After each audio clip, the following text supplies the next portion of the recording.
All right, so we are live with our next chat. So welcome to Being in the Middle. My name is Blagica, and we are celebrating the sandwich generation. Thanks for joining again. I think we were up quicker this week with LinkedIn Live, so thank you, LinkedIn gods. I am joined today by none other than John DiCola. John DiCola has been part of the digital ecosystem for literally decades. And he agreed to meet with me today and talk through all of the things. I am so thrilled that you are going to get to meet John. We met when the Google Chicago office started, and we'll talk about all of that as we get to it. So John, thank you for joining us today, all the way from Montana. Thanks so much for having me. As I mentioned, I love what you're doing here. I love celebrating Gen X, proud Gen Xer. And I've always had you've always inspired me to think, about things differently. It's a real honor to be able to join you here. Oh, thanks, man. And maybe you heard at the beginning of the live, I forgot to bring a second device with me today. So we're not going to see your questions as they come up. So I apologize, but if there aren't questions in the comments, that'll show up back on the live stream, and I'll make sure that I direct them over to John when it makes sense. So we're going to go down memory lane. As I mentioned, the last few chats, part of this is a little great gift to me to connect with old friends. So let's go back in time, John. So back in 2001, I got a phone call from someone I worked with at an agency called Giant Step, which was part of Leo Burnett. So I was part of the 2001 a reduction of all the different digital agencies that were happening back when, pets.com and all those other places were folding back during the .com, what's it called? The first shrinkage of the .com bust. That's it. Yeah. So I was washing dishes, and Mark Routine, who is the creative director at Giant Step, had called and said, hey, there's this new travel company starting that a bunch of airlines invested in, and it's called Orbitz. And we need a producer. Do you want to come over?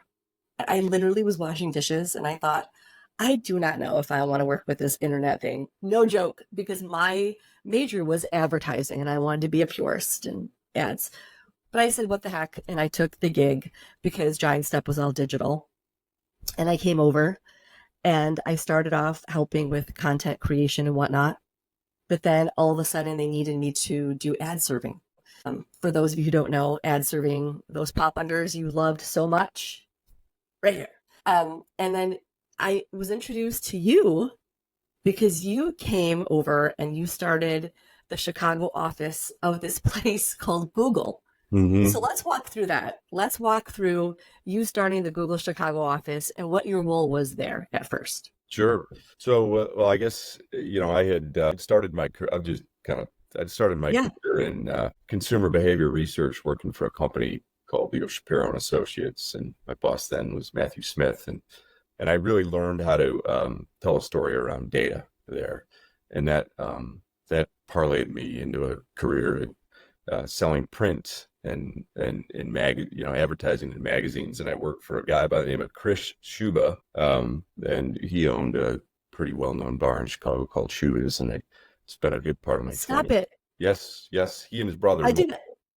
I didn't know what Schuba's. Yeah. Wow, okay, that's a fun throwback. I remember Schuba's. Yeah, sort of some misspent time in my 20s in that saloon. It was such a great joint. And it was. Chris, my first two bosses, Matthew and Chris, were just amazing people. Kind of gave me this. They inspired me to really, think about my career in terms of mentors and who I wanted to be when I kind of grew up, right? And so I took a leap in '97 into the digital world of advertising sales, and was part of a startup that was bought and sold a couple times, and fast forward to 2000, and I'm at a sales meeting for a company called Engage, which was owned by CMGI, and the walls were caving in at Engage. It was going to be a massive failure, and most people who were there could see that. But I'm on the phone with a recruiter who's telling me at this national sales meeting about this role, and several day national sales meeting. I had a couple of conversations with Google folks, and lo and behold, I come back to Chicago in the fall after this meeting, and I meet with my boss there, Christina Elwell, who would become my boss there, Christina Elwell, and Kevin Willer was at Engage with me. So Christina offered me the job, and I'm like, I got somebody I want to bring along. So I was able to pull Kevin along to help get things going. But we sort of, I hate saying founder because Google was an established technology and business at the time. But what we did was open a sales office and start the sales org and get things rolling. And really it was a team effort. And I'll drop some names because the team was critical. I mean, you work closely with Ted Suter and Nikki Walsh and Britton Picciolini, and Jeff Levick was there, and Aaron Clift. I mean, we really had Kim Strauss. Kimmy, yeah. Yep, Kimmy. Sorry, you look good, Kimmy. Yes, I know. Kimmy. Yeah, Jim Bradburn. I mean, if I forget anybody, shout it out. But it's amazing to see what all these folks have gone on. And so in launching Google's sales efforts, I mean, there were some people who knew what Google was, and some people who, you really had to start by explaining that in that day and age, sometimes what's a search engine, and then in some cases when they were somewhat sophisticated ad buyers, by text links were going to perform better than an animated GIF. Yeah. And so it was really kind of the basics for several years while we got things up and running. But I was grateful for the people I was able to work with in Chicago, and then nationally with all of Google. I don't know if it was the time or the company, but they did such a great job of hiring just the highest caliber talent all over the country. That's really interesting you say that, because whether it's the sales team or other... Okay, is the term, help me out here, because I see you all rating it differently. Is it Googler? Is it Noogler? Because I see when folks leave Google, there's like, Noogler, Noogler. Help me explain that to me. I've always wanted to ask somebody who's at Google. So now that who is at Google, so break that down for me. Well, so Noogler was not a term. There's also Zoogler, which is ex-Googler. So Zoogler is nomenclature that arrived, after I was there, after I'd been there. But that's your newbies, the people who are just coming on.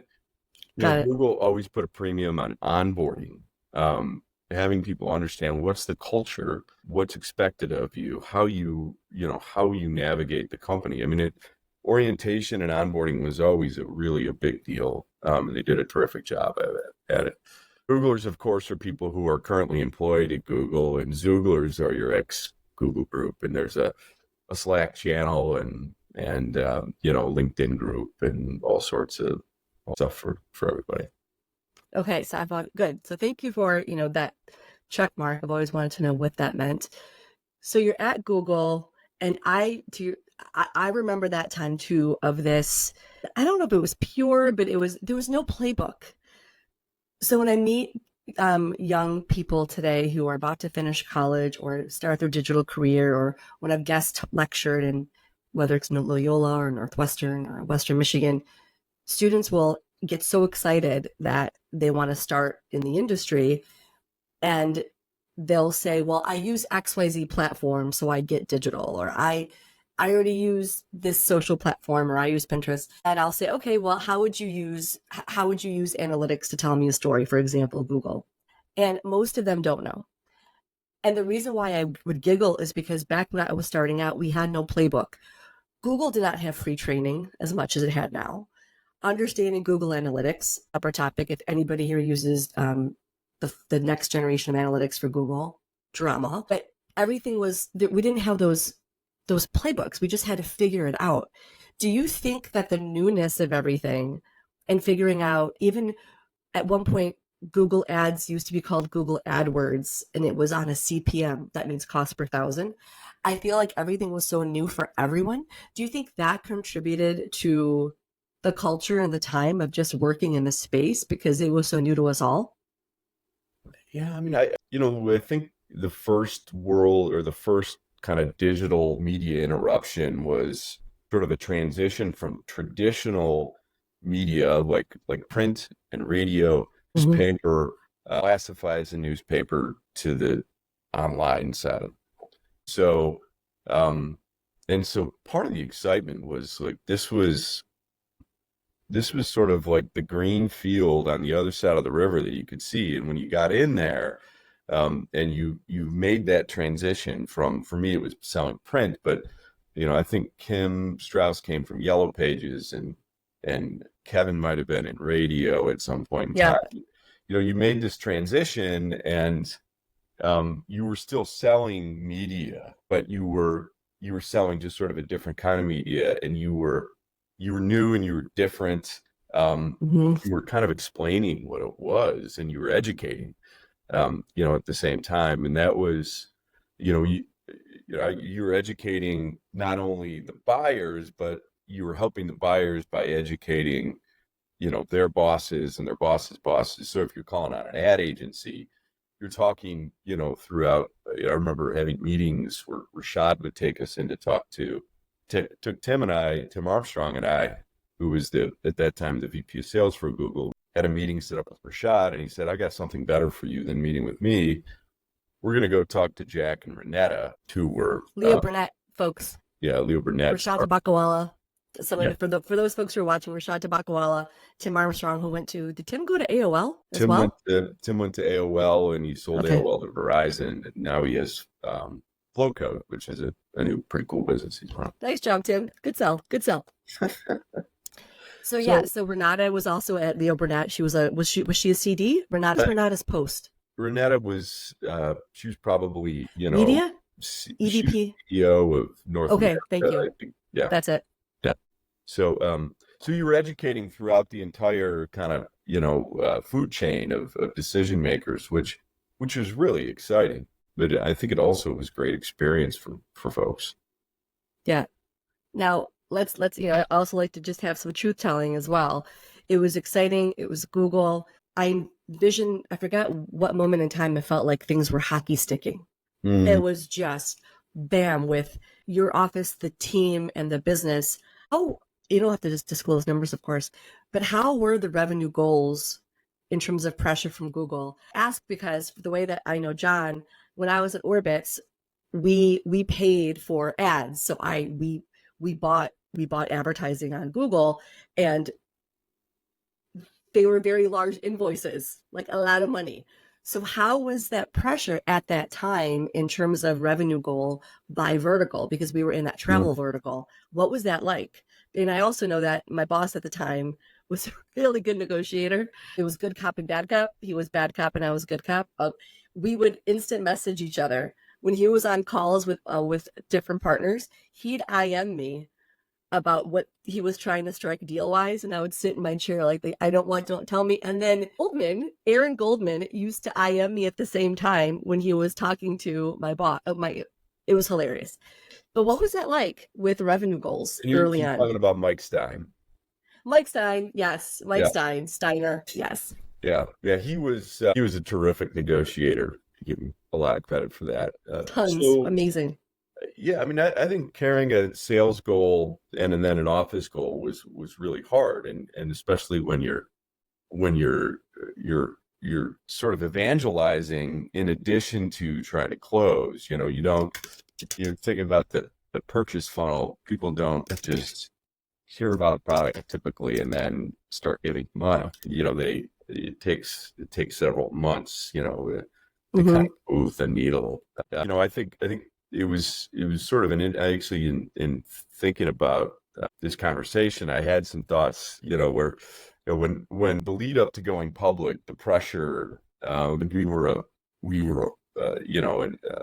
definitely a big part of, especially North America was a big part of Google's revenue prior to going public, and we sort of led the way in North America, and then the rest of the world came in after going public. Running the center of the country and having a decent chunk of what that revenue was, certainly the pressure to deliver revenue numbers was great. And then, on top of that, Google did things a little bit differently, whether it was the way we looked at terms and conditions. We were not an industry standard. We sort of had our own way that we wanted to do business. So we had a tremendous amount of pressure, and I thought, oh gosh, when we go public, like the pressure is off. Like we've made it, we've gotten there. That was sort of the goal, and then you realize, well, the pressure of going public is nothing compared to the pressure of making sure the company hits an earnings number.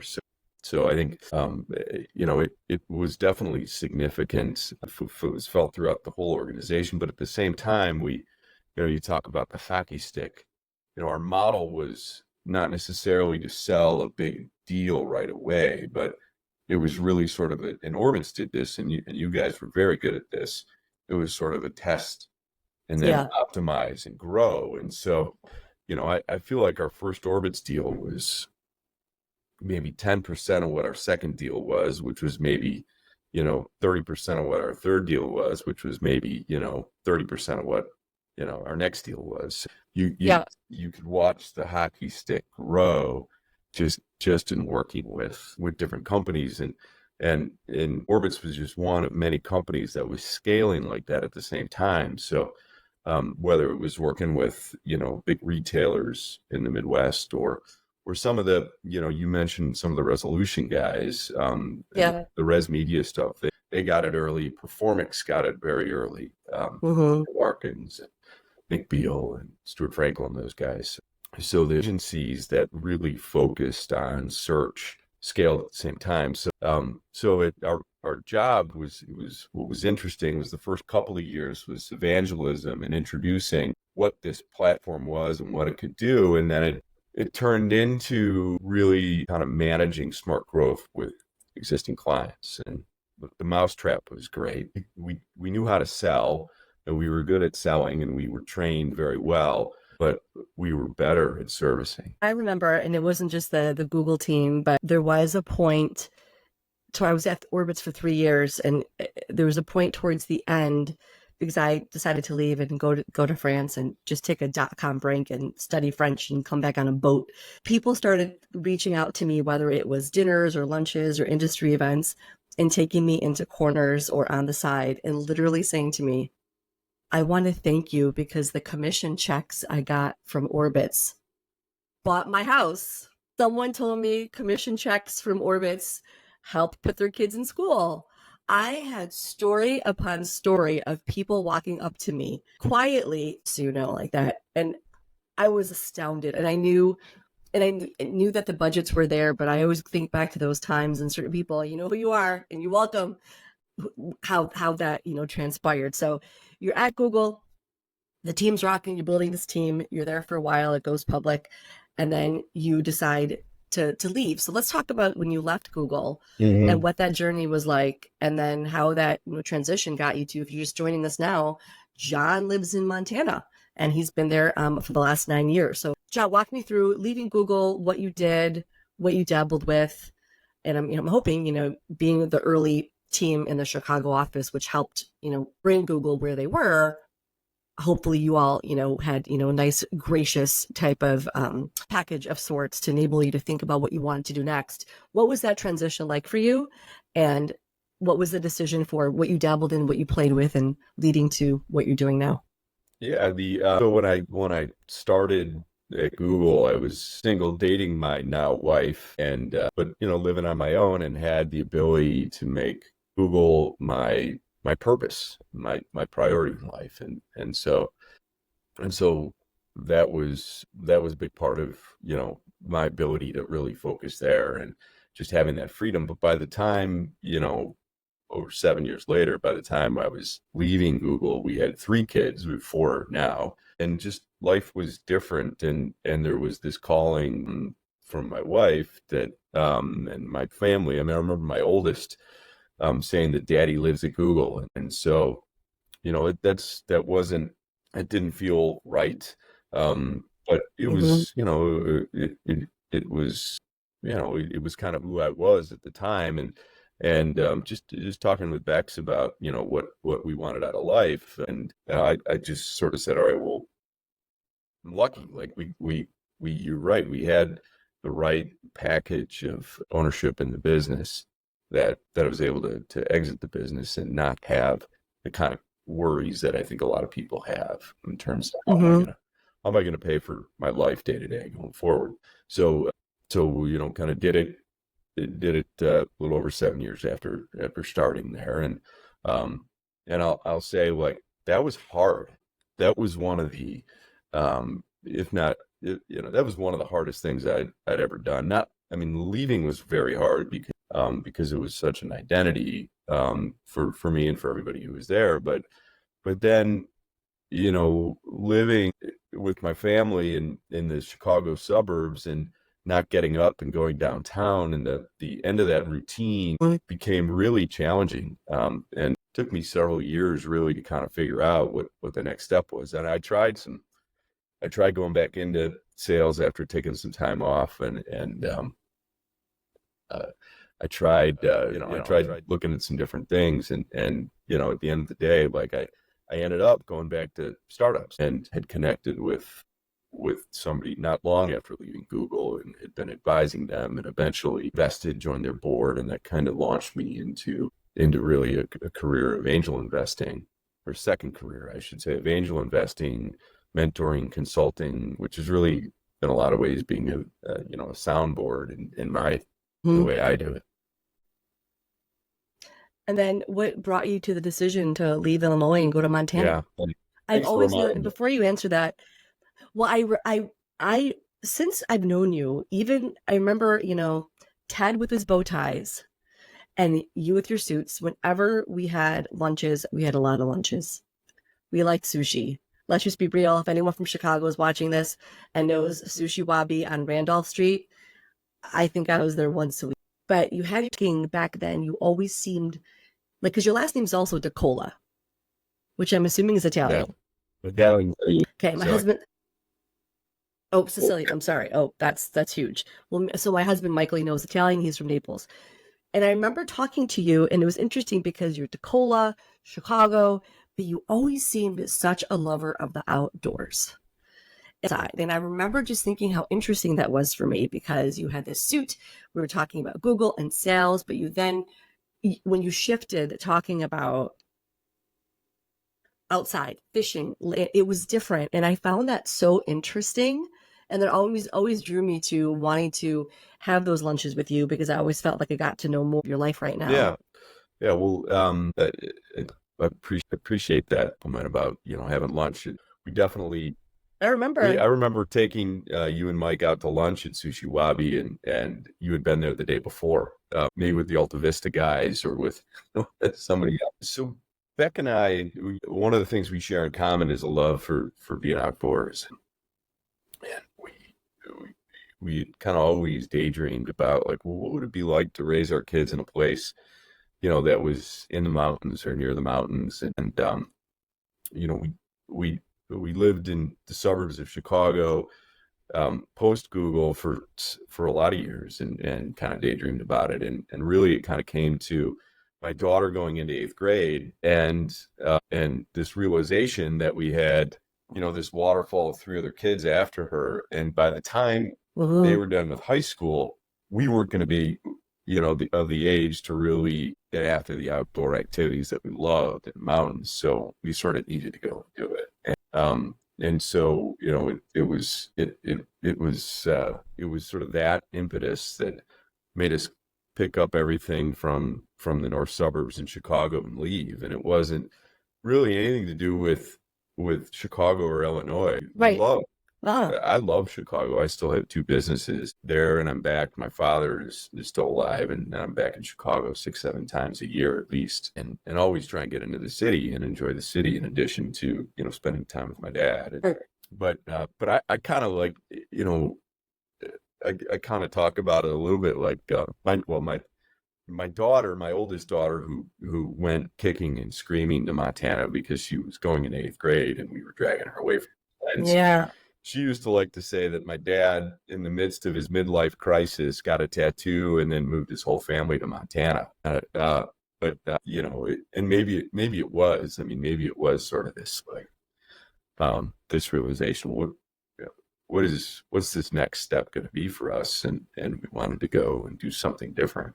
I also look at it kind of like, we've digitized so much of our lives. First kind of our careers went digital as our communication and our networking and our internal communication went digital. And then, all of our entertainment goes digital, right? It's on devices. We were talking about devices, teens, the trappings of those before we went live in the call. And then, our social lives in many ways, especially for our teens, has gone digital. And I think, in some kind of weird way, and this was not intentional, but moving to Montana and moving to the mountains was sort of like, for us, it was kind of like, let's get away from like this digitization of our entire life. And let's move to some place that, there aren't the temptations or the same temptations to digitize everything because, instead of doing something that pertains to digital, I can go fishing, or I can go hiking, or I can go skiing, and I can be completely disconnected from anything digital in the world, which I will tell you is like, it's one of the greatest things. And we have friends that come and visit us, usually every summer, but also in the ski season. And you see this, like, when you take them hiking, you take them someplace and they're kind of reaching for their phone and they're realizing like, wait, there's no signal here, right? Then it's like, yeah, I mean, we grew up without cell phone signals. You just said you would be home at 7, you got home at 7, and nobody was tracking you on Life 360. It's sort of this turn to analog, which is what kind of, I think, like, we've kind of found ourselves in, which has driven quite a bit of satisfaction and happiness in our transition. You mentioned at the time, so I have an 8th grader right now, and I think about her, and yeah, she's and we are the same person, like literally. That's why I call her the ghost, and my parents call her the ghost. We look alike, and it's like fighting with yourself. But I think about if I was to take her and move her. We also moved a lot the last few years from Illinois to Minneapolis, back to Illinois and Michigan. She would just revolt. So I can't even imagine what that must have been for you and Becky with your 8th grader, full of hormones and emotions and the ties that she made to get up and go. But hopefully she's realized, to your point, that in the end, there's a different thing she's been exposed to in terms of culture in our country and other things you can do. But I also find it fascinating, because it's a separate topic, but your digital career and doing the digital thing is kind of what helped you get to a point where you and Becky and the fam could say, okay, you know what, let's have that courage and make the decision and leave and make a really measured decision for what we want to do next. So it's important, because whether you were able to have that digital let you do that, I think a lot of folks, especially as they get into that Gen X age group, are contemplating similar things of, do I downsize my house? Do I move someplace else? And what's interesting for us, when we were living in New Buffalo, so when we left Illinois and came to Michigan, similar to John, it wasn't as if we didn't want to be in Illinois anymore. It just, for us, we wanted to do what was best for our fam and where we wanted to live. At the time, it was, living in a beach community and commuting into Chicago and having more of that stillness. Then when the pandemic struck and things were getting gnarly, thought about family. And Michael was the one who said to me, why don't we move closer to your family in Detroit? Yeah. With all this that's going on. And it really centered us. And people were shocked again. They were shocked that we left Illinois. And then they were shocked that we made the decision to come out here, kind of similar to where I grew up. But it was because at the time we had to look at life through the trees of what was important to the family and make that decision. And it was flipping hard.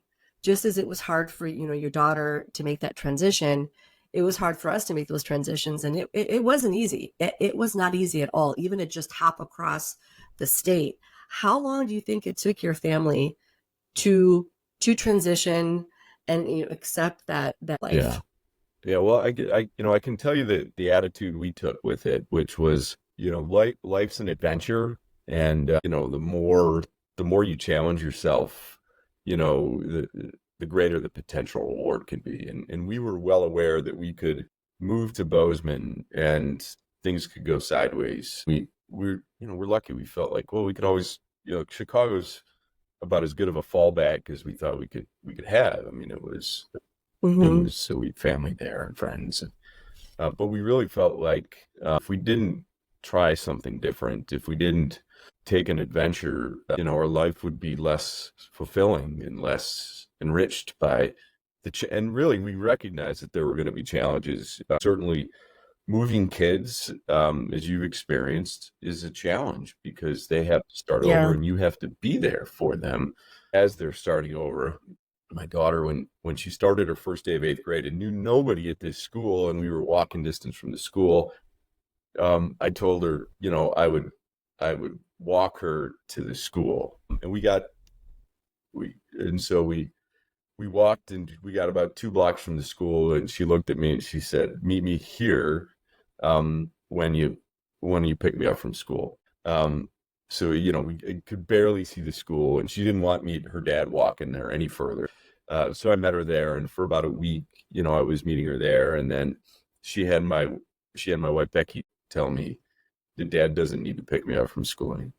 And she had made some friends, and and I think this speaks volumes for some, I think kids this age, in this age and era, is that they're very accepting. They still have cliques, they still have, they still have kids that struggle through, especially in middle school, that might be mean to others. But we found that by and large, the kids and the families were, and maybe because a lot of them were transplants themselves, were very accepting of but we just moved into town, and before my daughter knew it, even though she still held it over me, I think intentionally to torture me, she very quickly made friends and was part of a group of kids who are wonderful kids and still are family's friends today. One of the big turning points, though, she used to say, like, I don't know what I'm going to do in Montana. In the wintertime, there's no shopping malls. And I remember thinking to myself, like, gosh, that's exactly why we're moving to Montana, is because there's no shopping malls where you're going to spend your weekends. But what they did have was a free bus service to a local ski area of Bridger Bowl from the county fairgrounds. And she and her friends would meet at the bus with their skis at 8 a.m, and then they would bus up to Bridger Bowl, and they would ski all day in a big pack of kids, probably eat French fries and drink Coca-Colas, and like had a blast. And it only took her a couple of weekends of doing that where she would begrudgingly say, "My dad moved us because of his midlife crisis, but I kind of like it," and now she's really proud of having grown up in Montana. And then as our kids are younger in the spectrum, they don't really know much else. Like our youngest. How old is your youngest? So he's an 8th grader too. What's their age? Oh, is it 8th grade all the way to age 21 right now? Yeah, 14 to 21. That's a lot of. Well, and so John has 4 kids. You have 4 kids, and that to me speaks different ages and different places in school, in education. And I have to agree with you on an earlier statement you made. Middle school is awful. It's just awful. And I feel it's always been awful. It's just gotten more awful with technology and with, there's so many articles about it and what have you, but the speed of a comment. My daughter's not allowed to be on Instagram. She's not on TikTok because I know what it was like back in the 80s when somebody would say something about me in the hallway, and I might ruminate that during what else they say about me. But I can only imagine the virtual comments that are happening that a kid might have to take in and think about what's that way. So I love that there's more conversation about social media technology and what's happening with young kids. But I would hope that we see more controls and more moderation around that when it comes to kids' mental health in general. So when you said that about, acceptance in middle school, it just brought me to that place of how bad middle school can be. But you have 4 kids, and I want to just take a pause because I want to also talk about John's investments and all the different things he volunteers with youth in Montana. But this is also a Gen X conversation that help provide tips and ideas for parents. So as you have 4 kids in different age groups and college, you and Becky approached post-high school education, whether it's traditional college or if a child's interested in the trades, what advice would you give parents in terms of that support, whether it's introducing concepts or schools or helping a kid navigate? Like, I just got my login to the college boards because Lily's, she's taking her her 8th grade takes it twice. And I have to stop myself from being. Yeah. So your kid is going to land at the college that's right for them, and they're going to find their way there. And it might not be the first school they go to, and they might not go directly to school. My oldest, Ellie, she graduated in COVID. She was one of those seniors, and Wow. lost her second semester senior year because of COVID. So she gap yeared it, and I saw, for her, it was great. She's the oldest, so from birth order things, she's always had a lot of poise and maturity. But I saw her really develop as a human being, and selfishly, like, having her home for that year of COVID when we were all locked in. Although in Montana we weren't really locked in. In fact, there weren't a lot of restrictions here, but we really got to know her and spend quality time. And so, and that just was lucky for us in a lot of ways, Becky and I, because, she could have easily gone to school and we wouldn't have had it that year. But like for her, she made it very easy on us. She actually, our first two have made it really easy on us. She basically applied to one school. She visited one school.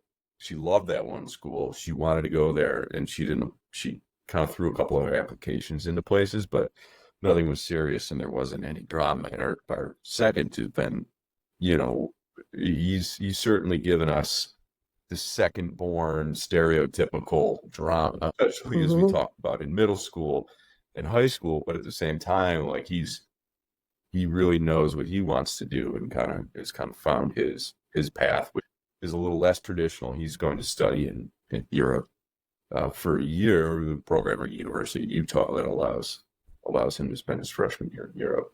Yeah, I'd love to be reincarnated as one of my kids. Kids these days there's some.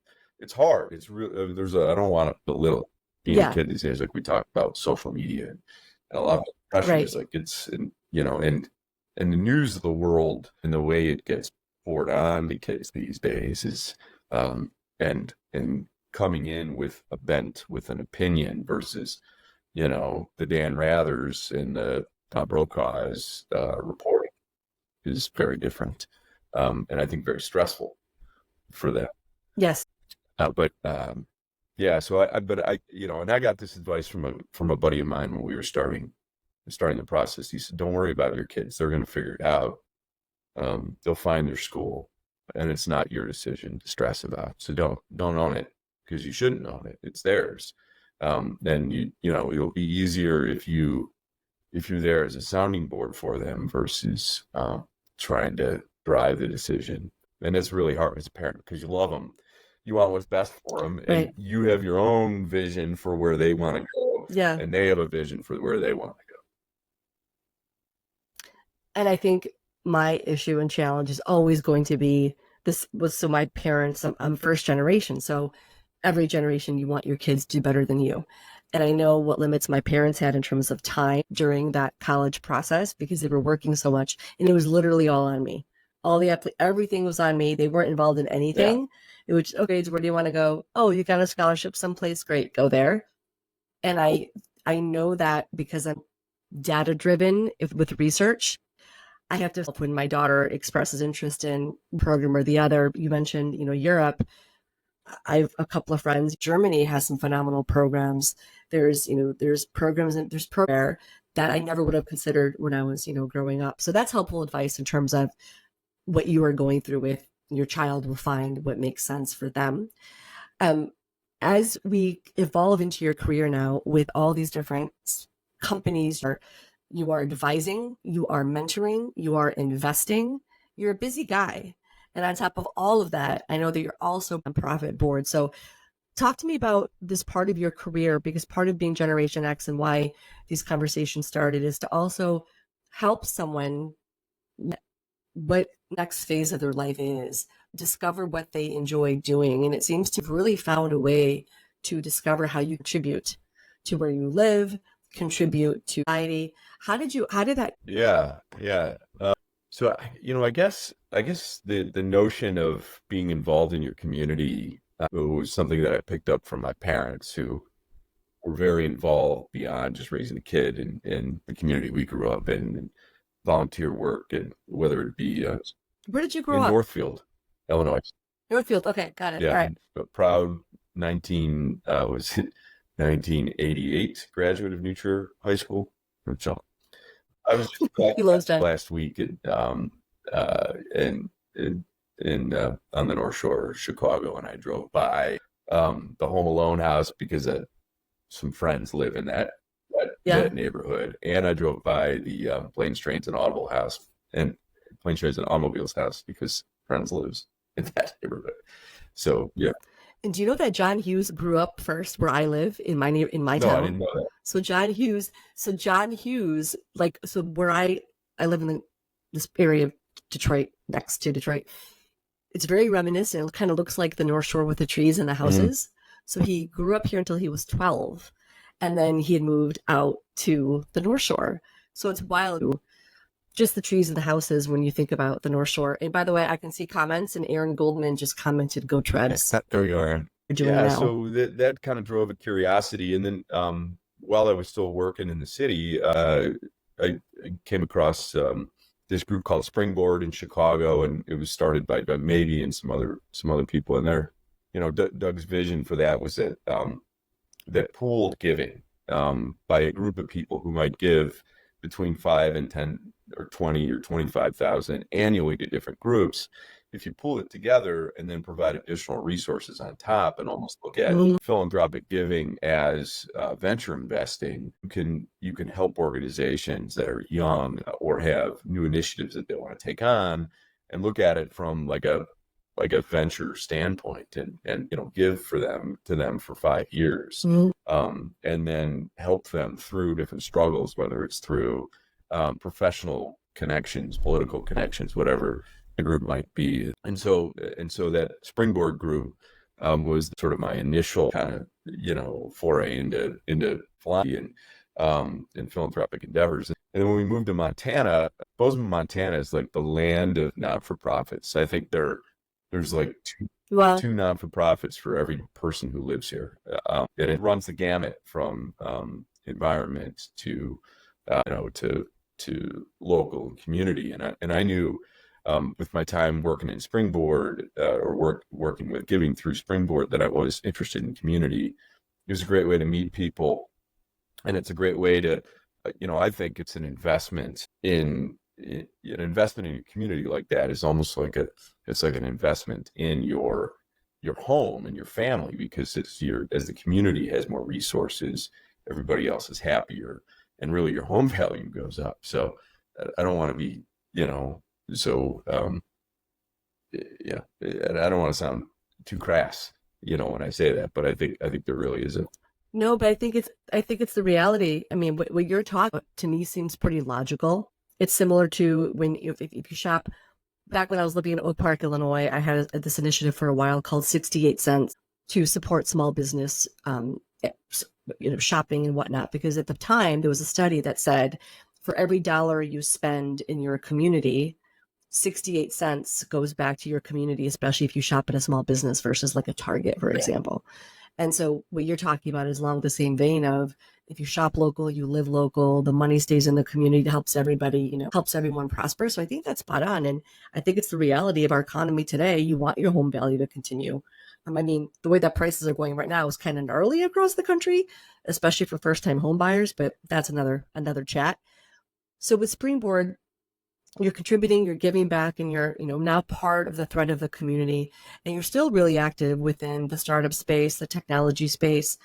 And I have to ask, because you've seen so much, and you are one of the people in my sphere who I think about when folks talk about the history of digital or how things started. You're one of them. So let's be real. If someone is watching this chat right now or later, or via audio, and they're 50 years old, and John Doe, Jane Doe had a career in traditional media. Maybe it's PR, or they were a salesperson for some company, and through various reasons, they no longer have a gig, and they're trying to figure out what to do next. With the way that, good or bad, we have news cycles talking about AI and algorithms, so on and so forth, the future, efficiency. What would you say to somebody who's 50 today, trying to figure out what to do next and possibly take on another career? Yeah. The economy. Yeah, so it's interesting you brought up AI, and we talked earlier about that initial disruption in the media space that Yeah. technology brought, where people left platforms but went to a new platform. And I think the new disruption that's happening, when it comes to AI, is that certain careers and jobs are just going to go away. If you're a writer, and you're not, it's going to be much harder to get published because AI can dynamically generate articles. So your job doesn't have the same value that it used to if there is a job there. And that's just one example of countless examples that are going to happen. Yeah. So I think I first trying to understand what is the technology that is replacing or is going to replace my role, and is there a role for me by understanding this technology? Because if you're still a writer, for example, AI can generate an article, but can AI make that article feel human? Are there still places where your expertise has value as an AI is more of a compliment? And so I would think about that. And then I would also say that I have several friends who have made, there are swaths of the U.S. economy that are in need of employees or in need of professionals. Right. And the experience that Gen X has had, that people in our age group have had, who have been professionals for long periods of time, is really, it's really valuable. Yeah. And I think taking that experience and moving it into other careers could be really valuable. And I say this because I have at least 3 friends who transitioned from either legal careers or sales careers or even medical careers, and they've moved on to other things. And whether it be teaching, friends who've moved into nursing, friends who've moved into geriatric care, friends who've moved into other things where there is there is demand for employees is created, quite a bit of happiness for them. And in some cases it has created the need to sort of downsize their life. But I think,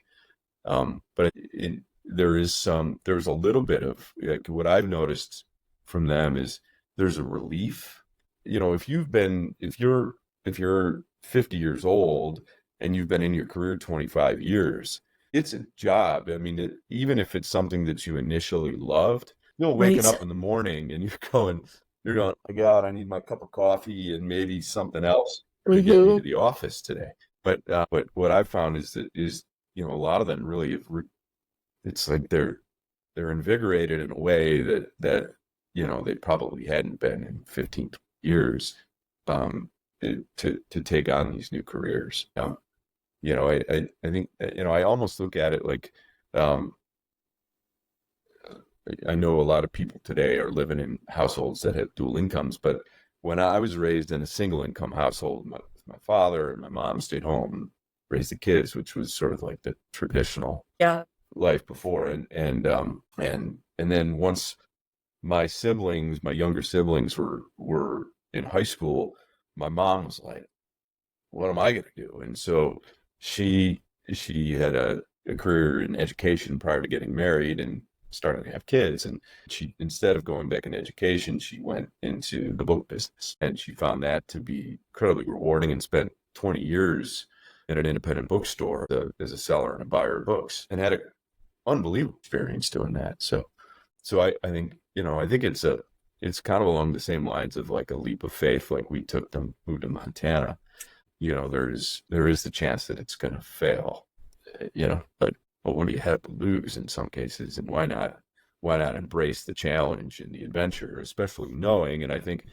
Gen Xers should feel really comfortable and confident that their experience has value.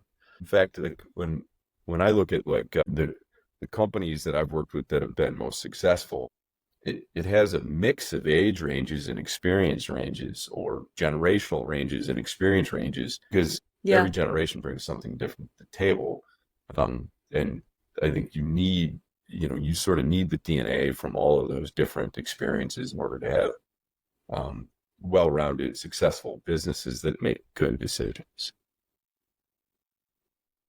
That nugget I think is really important.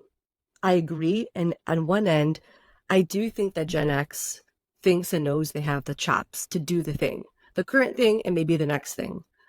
What is challenging, helping fellow Gen Xers take that leap, because I think Gen Xers may tend to be more risk averse than other generations. It was, during the Reagan years, 80s, college, get a job, put your head down, pay off debt, have those kids, have a job, get a house, da da da da da da.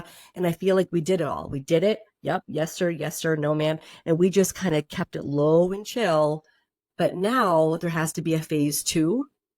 And I'm hoping that this conversation helps motivate some of you to realize that they do have that skill set, and maybe to remind them that it might fail, but there is that fallback, a fallback of skill set, and you just try something different. I think that we just need to start celebrating and pushing more Gen Xers to have that confidence and take that risk. But I know it's tough because you mentioned this before. Folks are trying to put their kids in college. There might be some financial, situations happening, of course. And one thing we didn't touch upon that much, and I know that you mentioned, your dad, our parents are getting older. Yeah. And I have a lot of friends right now going through those motions of parents in different levels of health need and being there for them as well.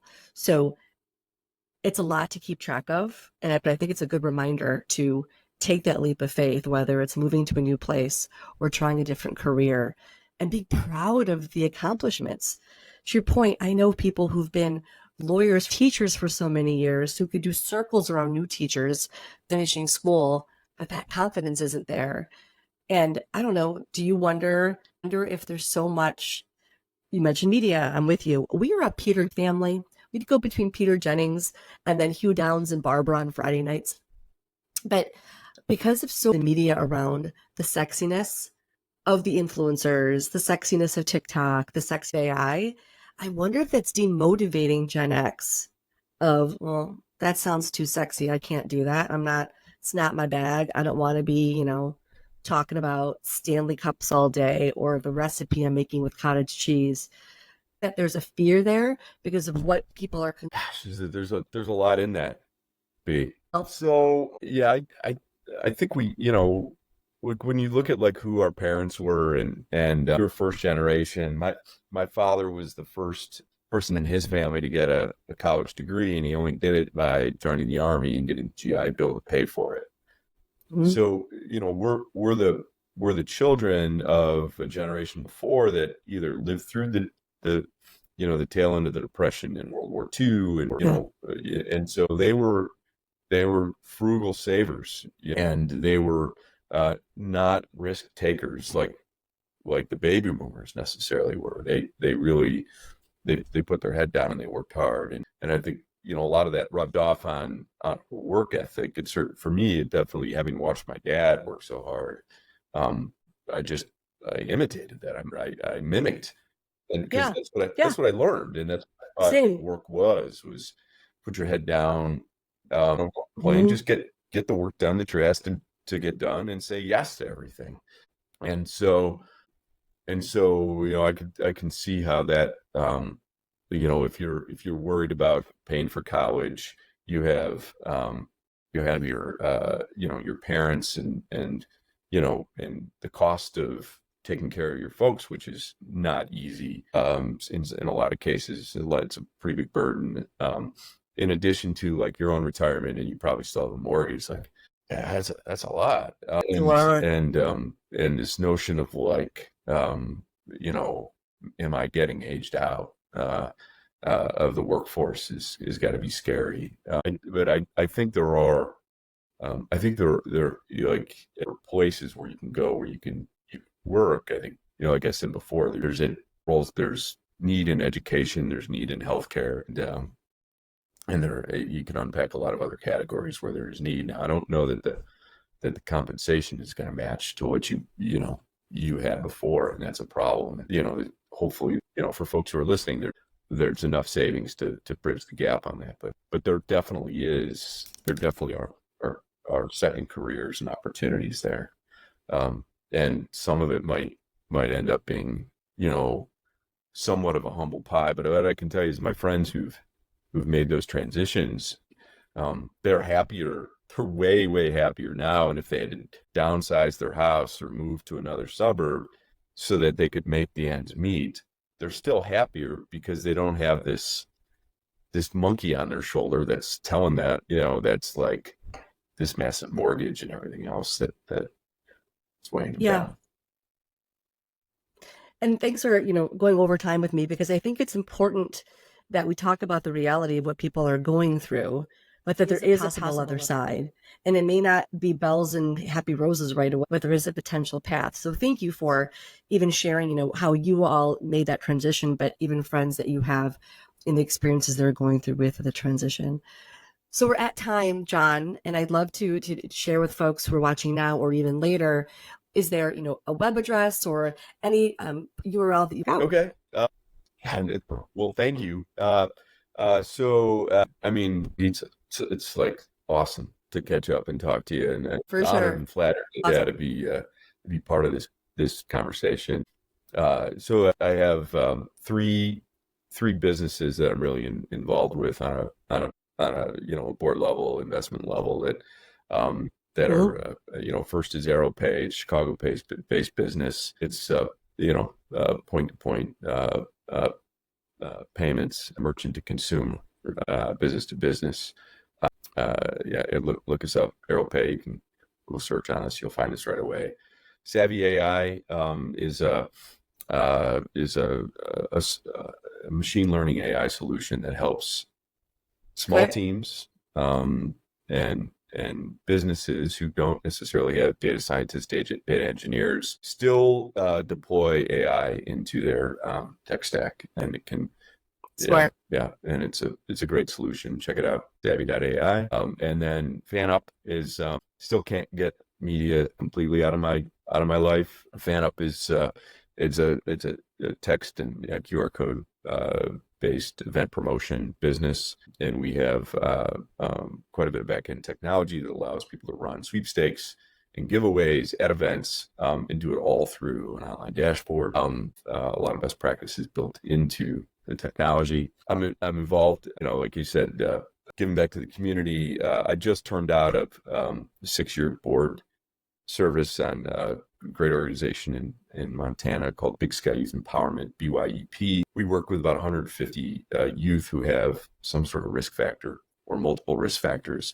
We did 7th grade through their senior year in high school. It's a combination of kind of a group classroom work on oneself, and outdoor adventures, and kids who, a lot of them who have never been skiing or rafting or what have you. In the outdoors, it's a great organization. And then I like to say, kind of jokingly, like a few years ago, I made some really bad financial decisions on investment, and found myself as one of 5 owners of a couple of country bars, saloons. Yeah, it's a throwback to thinking about this. I'm like, I think since the days of Shubas, I love saloons. We have a couple of saloons that we find these authentic bar experiences in Montana, and they're going away. Like, these are multi-generational, bar owners, and one of our partners is 5 generations in Montana. And we find these authentic experiences that the locals love, the patrons love, and then when you come visit Montana, you sort of want to see these things. You want to have these experiences, and so we've purchased a couple of these. We typically will work on the infrastructure of the facility, and then bring a music program to it. And so our first one was the Old Saloon in Emigrant, Montana. It has we built an outdoor music venue next to it that can get up to 1,200 people. You have, the backdrop is the Sorky Mountains, and the Paradise Valley, and you're listening to, incredible bands like Steve Earle and Charlie Crockett. If you come to Bozeman, Montana, look in the summertime, check out and see if there's a show at the Old Saloon. You won't be disappointed. Stacy's is the next one. Quick thing on Stacy's: when I first came to Montana in 1991, a friend of mine was working on a ranch, and we didn't really have any. There was nothing near this ranch, to no services, and a couple of buddies and I visit them, and so we went to the saloon. That was about a 45-minute drive from the ranch, and we were in there, and they're, it's all ranch hands and Western workers, and we already thought it was the coolest damn thing we'd ever seen. And then about halfway through the night, some guy on a horse is trying to ride his horse into the saloon, and we're sort of 20 feet from the scene as like the bartender jumps over the bar and starts trying to keep the horse out of the saloon. And we're like, this is the greatest place I've ever been. So, when it came up for sale, or I was shocked it was, but we picked that up, and we just built a honky tonk 450 person music venue right next door to it called Good Lord. And if you're in Bozeman at any time, there's and you're looking for a true honky tonk experience, come check out the Westerner. Great music on Friday, Saturday nights, Western swing and two-step dancing. It's a blast. And so, those are a couple of things. Wow, John. Yeah. I knew this when we were preparing for the chat, but from sales, Google, digital space and world, and then out to Montana, mentoring, advising, investing in startups, and then you're building and working on saloons. That's fantastic. Thanks so much for the time. Thanks for going over with me. I knew that we'd probably go over because it's you. We have a lot to talk about. Thanks for being here for the Being in the Middle chat. Folks, if you're watching now or later, this is going to obviously replay on LinkedIn, whenever you want. John, if you're ever in Detroit, you need to call me for the info. Thanks, Margie. It's an honor to be here. What?